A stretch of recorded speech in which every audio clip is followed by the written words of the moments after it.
आज आपण या महापालिकेच्या निवडणुकीमध्ये पाहत आहात, एकनाथदादा गायकवाड असतील, कुसुमताई पाटील असतील, शीतला पाटील असतील, याही अतिशय चांगला काम या प्रभागामध्ये केलेला आहे।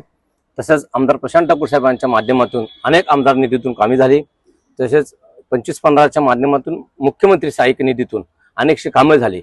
खंदा कॉलनीमध्ये खऱ्या अर्थाने विकास हा भारतीय जनता पार्टीने केला आणि त्या विकासाच्या जोरावर, यांच्या कामाच्या जोरावर आज मी या ठिकाणी नव्याने खंदा कॉलनी प्रभाग 15 मध्ये उभा आहे।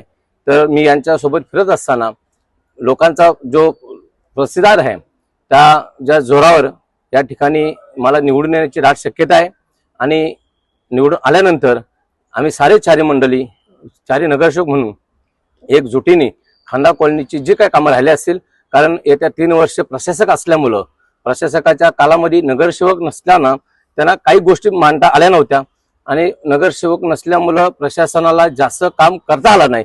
तर ती खल आम्ही चारी मंडळी मिळून, चारी नगरसेवक मिळून त्या ठिकाणी करू ही मला खात्री आहे।